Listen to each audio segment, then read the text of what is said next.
Arlene, ano yung mga nakita dyan sa loob ng Pogo Hub at ano yung susunod na hakbang ng PAOK?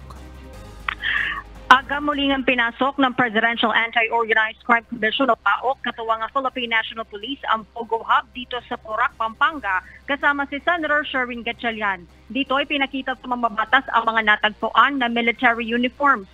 Ganoon din ang ilang gagamitan na pinaghihinala ang gamit sa pang-torture. Sinilip din ng mga gusali kung saan nakita ang ilang text busters, kung saan isinasagawa umano ang mga text scam. Pinasok din ang KTV area kung saan pinaghihinala ang isinasagawa ang sex trafficking. Ayon kay PAOK spokesperson Dr. Winston Casio, may koneksyon ng Porac Pogo Hub sa Bamban, Tarlac dahil may common personality silang nakita sa dalawa. Kaya kumbinsido rin si Senator Sherwin Gatchalian na konektado rin dito si Mayor Alice Guo at iisa lang ang mastermind sa mga sinalakay na Pogo Hub sa Bamban, sa Porac at sa Pasay City.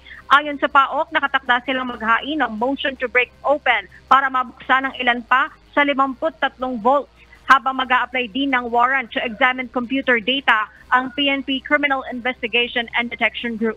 Sa ngayon aga, meron ng 12 persons of interest ng PAOK sa illegal na aktibidad ng Pogo Hub dito sa Porac, Pampanga. Bukas nakatakda namang maghain ng PAOK sa Department of Justice ng mga kasong kidnapping at serious physical injuries June 25.